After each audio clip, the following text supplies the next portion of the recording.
পৌষ মাসে এই 5টি কাজ যদি আপনি অজান্তেই করে ফেলেন তাহলে ধীরে ধীরে জীবনে দুঃখ, দারিদ্র, মানসিক অশান্তি আর দুর্ভাগ্য লেগেই থাকতে পারে। অনেকে বলেন, আমি তো কিছুই করিনি, তবুও কেন সব খারাপ হচ্ছে? এর উত্তর লুকিয়ে থাকে পৌষ মাসের শক্তিতে। আজ আমরা জানব পৌষ মাস কিভাবে কাজ করে, কেন এই মাসে কিছু কাজ করা নিষিদ্ধ, সেই 5টি কাজ কি কি করলে কি কি ক্ষতি হয় আর করলে কিভাবে সংশোধন করবেন। ভিডিওটা শেষ পর্যন্ত দেখার জন্য অনুরোধ রইল, কারণ শেষ অংশে আছে বিশেষ প্রতিকার। বন্ধুরা, পৌষ মাস মানে সূর্য উত্তরায়ণের দিকে যাচ্ছে, শীত তুঙ্গে থাকে, প্রকৃতি কিন্তু সংযম চায়। এই সময়কে বলা হয় তপস্যার সময়, সংযমের সময় এবং শুদ্ধির সময়। এই মাসে ভুল কাজ করলে কর্মফল বহু গুণে বাড়ে। পৌষ মাসে কাউকে অপমান করা বা গালিগালাজ করা কিন্তু নিষিদ্ধ। এই মাসে কথার শক্তি বহু গুণ বেশি কাজ করে। আপনারা কি জানেন, কাউকে অপমান করলে নিজের পুণ্য ক্ষয় হয়, শুক্র ও বুধ দুর্বল হয়, সম্পর্ক ভেঙে যায় এবং অকারণে মানসিক কষ্ট কিন্তু বৃদ্ধি পায়। পৌষ মাসে দেবতারা সূক্ষ্মভাবে মানুষের আচরণ লক্ষ্য করেন, এই কথাই কিন্তু শাস্ত্রে বলা হয়েছে। দ্বিতীয় যে কাজ একেবারেই করা যাবে না, সেই কাজটি হলো ভিক্ষুক কোনো দরিদ্র ব্যক্তি অতিথিকে অপমান করে ফিরিয়ে দেওয়া। পৌষ মাসে দরিদ্র মানুষের মধ্যে দেবশক্তি বিশেষভাবে প্রকাশ পায়। তাকে ফিরিয়ে দিলে লক্ষ্মী দেবী মুখ ফিরিয়ে নেবেন, অর্থকষ্ট শুরু হবে, বাড়িতে অশান্তি কিন্তু ঢুকে পড়বে।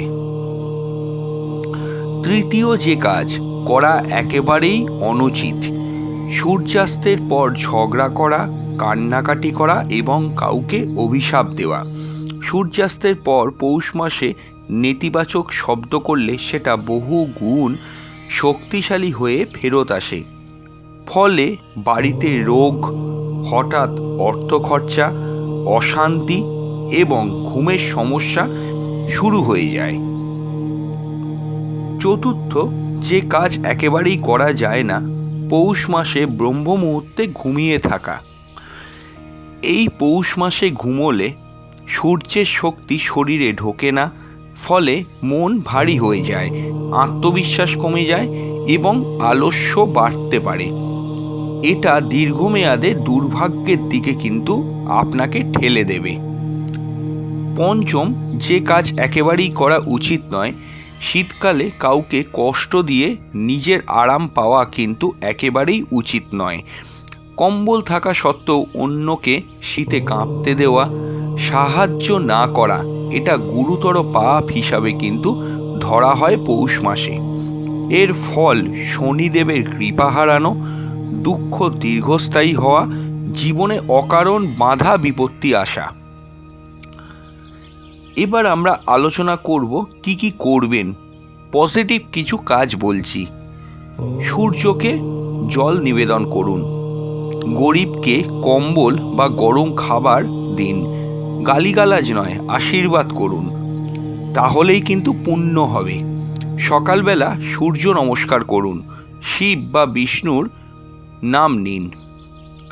বিশেষ প্রতিকারটি হলো, যদি অজান্তে ভুল করে ফেলেন, শনিবার কালো তিল দান করুন কোনো মন্দিরে, কোনো গরিব দুঃখীকে। রবিবার দিন সূর্যকে জল প্রদান করুন বা অর্ঘ্য দিন। এরপর একজনকে মন থেকে ক্ষমা চান বা তার কাছে মন থেকে ক্ষমা চান। কোনো একজন দরিদ্রকে কিন্তু সাহায্য করার চেষ্টা করুন।